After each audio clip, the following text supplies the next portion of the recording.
সুপ্রিয় দর্শক, আপনাদের ভালোবাসায় আসলাম এক অসহায় মেয়ের কাছে। আমরা শুনবো তার জীবন কাহিনী। আসসালামু আলাইকুম। ওয়ালাইকুম সালাম। হ্যাঁ, ওয়ালাইকুম আসসালাম। আপু কেমন আছো? আলহামদুলিল্লাহ ভালো আছি, আপনি ভালো আছেন? আল্লাহ তালা খুব ভালো রাখছে। যাই হোক, আমাদের ক্যামেরার সামনে আসছো, অবশ্যই সারা পেতে আসছো নাকি? হ্যাঁ। আচ্ছা, তো তোমাকে কোনো প্রবাসী ভাই, তোমার নামটা আগে বলো, তোমার দেশের ভাইটা বলো আগে। আমার নাম হ্যাঁ, লিপি আক্তার না? লিপি। হ্যাঁ। তোমার নাম লিপি, আগের ভিডিও তো বলছো তোমার নাম লিপি আক্তার না? হ্যাঁ। নার্ভাস হয়ে না, কথা বলো, কারণ তুমি অনেক ভদ্র মেয়ে, অনেক সুন্দর মেয়ে। ক্যামেরার সামনে আসলে লজ্জা পাও। তোমার নামটা আমি আগে বলে দিলাম। তো যাই হোক, তোমার বাড়ি হচ্ছে গাইবান্ধা। হ্যাঁ। এখন তোমার বান্ধবী অনেক সব প্রতিটা লোকের বন্ধু বান্ধবী আছে নাকি? তোমার বান্ধবীদের সবার বিয়ে হয়েছে না? হ্যাঁ, আমার একটা জ্যাঠাতো বোন আছে, আপনার এই জায়গায় এসে বিয়ে হয়েছে তার। অনেক সুখী আছে না? হ্যাঁ, অনেক সুখী আছে। এর জন্য তো আসছো নাকি? হুম।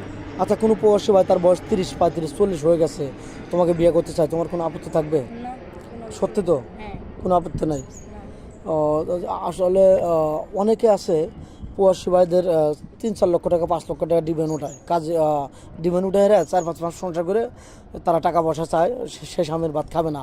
তুমি এরকম প্রতারণা করবে নাকি তোমার স্বামীর লগে? না, এরকম কোনো সমস্যা তাহলে তুমি কত টাকা ডিমান্ড উঠাইবা? না, কোনো টাকাই লাগে না। তুমি ডিমান্ড নিবে না, তুমি শুধু স্বামীর ভালোবাসা চাও। হ্যাঁ। তুমি অনেক সুন্দর কথা বলছো, আসলে সত্যি বলছো তোর মনের থেকে? হ্যাঁ, মনে থেকে। মন থেকে বলছো এটা? হ্যাঁ। অনেক খুবই ভালো লাগলো। তুমি যদি মন থেকে বলছো তুমি কোনো ডিমান্ড নিবে না, শুধু স্বামীর ভালোবাসা চাও, অনেক সুন্দর কথা। আচ্ছা, বাংলাদেশের 64 জেলা, কোন জেলাতে বিয়ে বসতে চাও? কোন জেলা ভালো লাগে মনের থেকে? মানে যে কোনো জেলা থেকে আসুক, আমার কোনো সমস্যা নেই। যে কোনো জেলা হলে হবে? হ্যাঁ। আচ্ছা, তো অনেক সুন্দর কথা বলছো, যে কোনো জেলা হলে তোমার হবে। তো যাই হোক, তুমি কি রান্না করতে ভালোবাসো আর কি খেতে ভালোবাসো? আমি সব কিছুই রান্না পারি, কিন্তু আমরা গরিবদের মানে ডাল আলু ভর্তা বেশি চলে আর কি। ডাউল আলু ভর্তা, যেটা কপালে যেটা বেশি জুটেছে ওইটাই, হ্যাঁ। ওটাই তোমাদের ফেভারিট খাবার নাকি? আচ্ছা, বিয়ের পরে স্বামীকে নিয়ে কোথায় ঘুরতে যাবে এরকম আশা আছে? হজ করতে যাবে নাকি কক্সবাজার যাবে না সিলেট যাবে? সহজে যাবো। হয়তো যদি তার সামর্থ্য থাকে নাকি? অনেক সুন্দর কথা বলছো, আমার মনটা মুগ্ধ হয়ে গেছে, খুবই ভালো লাগলো। যে তার যদি অ্যাপালিটি থাকে, সামর্থ্য থাকে, তাহলে তাকে বলবে হজ করে নিয়ে আসতে নাকি? তুমি একদম মাটির মানুষ হয়ে যাবে, 5 ওয়াক্ত নামাজ পড়বে, স্বামীকেও বলবে নামাজ পড়তে নাকি? আমি তোমার কথা বলতেছি, এগুলো রং বললাম না রাইট বললাম? রাইট। তো যাই হোক, তুমি কি ফোন কিনেছো আদৌ? না, আমি ফোন চালাই না, কারণ আমরা অনেক গরিব, আমার মা বাবা নাইকা। এখনো ফোন কিনতে পারোনি, টাকা পয়সার অভাবে না? তো যাই হোক, আমাদের নাম্বার দেওয়া থাকবে, কেউ ভিডিও কল দেবেন না, ভিডিও কল দিলে ব্লক করতে বাধ্য হবো। ভালো থাকবেন, সুস্থ থাকবেন, মেয়েটার জন্য দোয়া করবেন। আল্লাহ হাফেজ।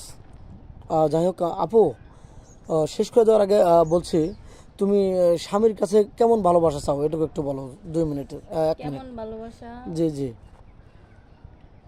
মানে ভালোবাসা কী ধরনের ভালোবাসা চাও? এক মুঠো ভাত চাও নাকি সে তোমাকে বুঝবে, চোখের ভালোবাসা সে না, বুঝবে? সে আমাকে বুঝলেই হবে। যেমন ধরেন যে মানে আমি একটা অপরাধ করলে যদি সে মানে সে ক্ষমা দৃষ্টিতে দেখে, হ্যাঁ হ্যাঁ হ্যাঁ, হ্যাঁ, সে ক্ষমা ওইটার চোখে দৃষ্টিতে দেখবে। দেখে নাকি? হ্যাঁ। আচ্ছা, ওরকম খুব ভালো ভালোবাসা করছো, হলে চলে। অনেক সুন্দর কথা